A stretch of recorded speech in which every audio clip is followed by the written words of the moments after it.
Hello everyone, welcome back to Area Blog once again. So today we are going to learn about data selection in Pandas, including indexing and slicing.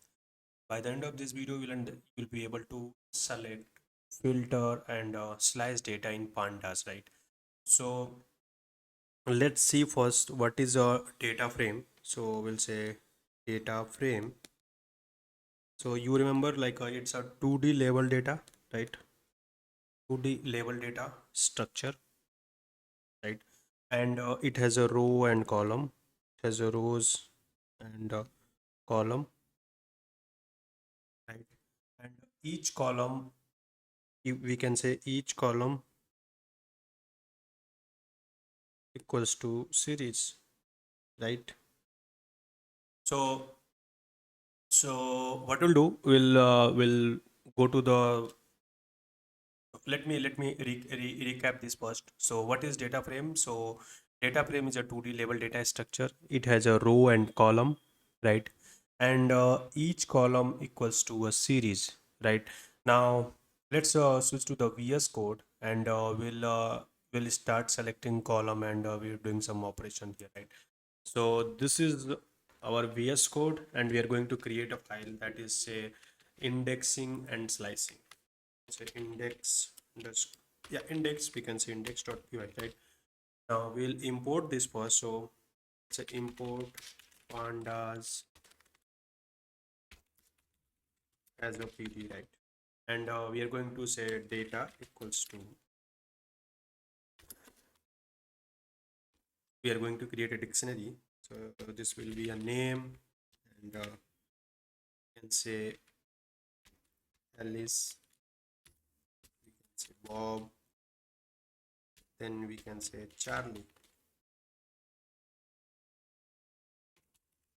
right? So this is our a name, right? And we can create the age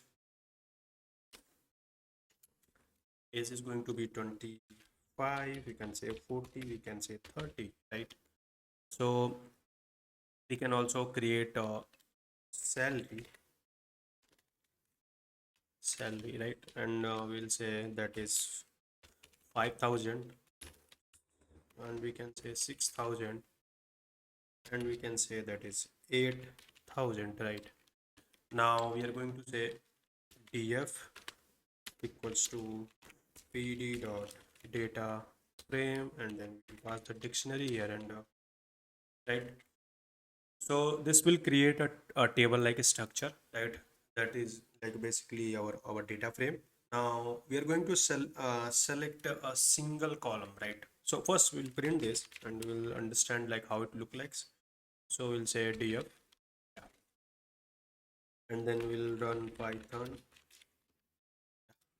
So we got the structure like this, right? And suppose we want to access a single column, that name, right? So we'll print, and we'll say df, and then we'll pass the column name, right? And now we're going to access the single column name, and we'll run this. We got here Alice, Bob, and Charlie, right? And the column name is name, and data type is option. Suppose you want to access the multiple column, so multiple column. So for multiple column, you have to pass like this. So df, and it's going to be that is name, and you can say salary, right? So we'll clear this, and we'll run this again. Here we go. So we got the name and salary, right? That is so single column is basically a series, and multiple column is a like data frame, right? So that's how like you can access a single column in a data frame. Now suppose you want to select a row, right?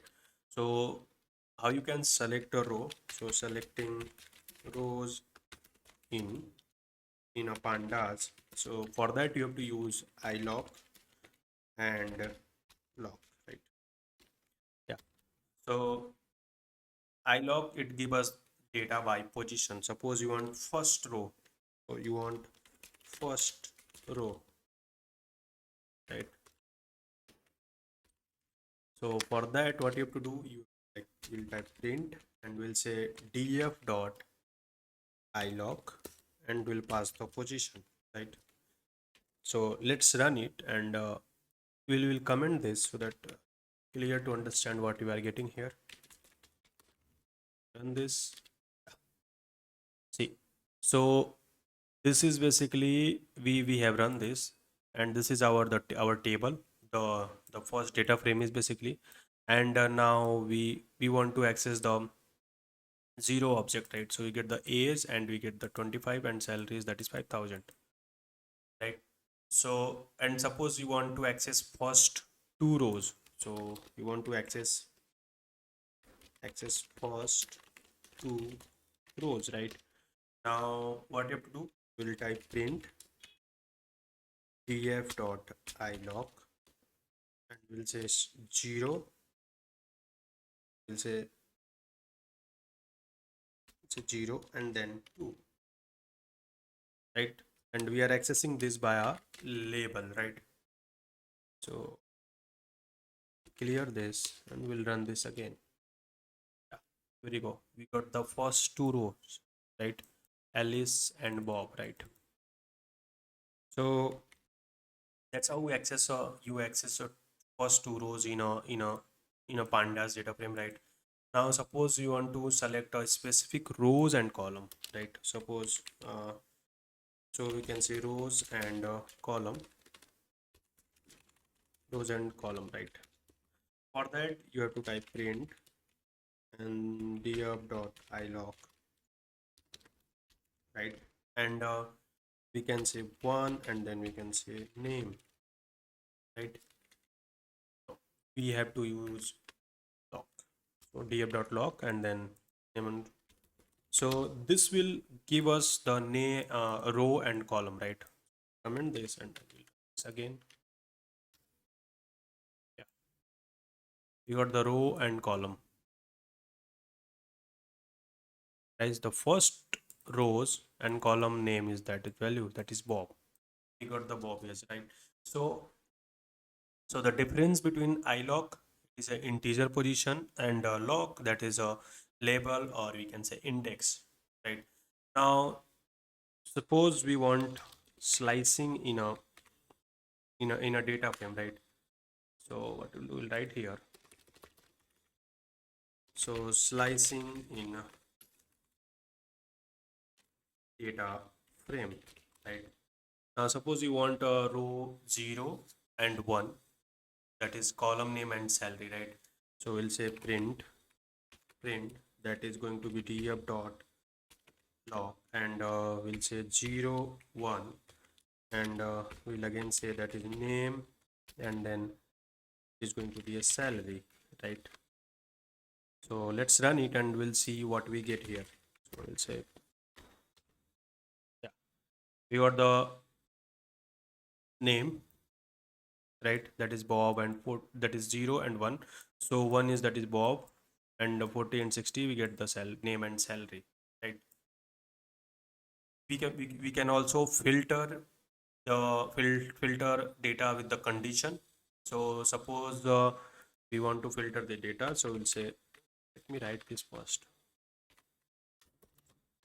So I'll say filtering data, we can say filtering with conditions, right? So that is print and we'll say df and then age, right? And it is going to be is greater than 25. So what it will do, it will print all the age that is going to be greater than 25. So we'll run this and we'll see. So we got 40 and 30, right? So we got the all the data that basically that age is more than 25, right? You can also filter out in the same way for the salary, right? For the salary you can say apply the condition, we want all the column name that salary is basically greater than 8,000, right? That's how you get all this. So why indexing and slicing is useful? So it you can quickly access a specific row and column, you can combine condition to filter data, right? Like we did it here. That is, we applied a condition that is age is greater than 25, and we get all this data that age is greater than 25, and it work well with the large data set also, and it is essential for real world data analysis, right? And so yeah, that's it for the like a data selection in pandas. Now you know how to index, slicing and filtering your data frame. So if you found this video helpful, don't forget to like and subscribe. So see you into the next one. Yeah, that's it. So thank you.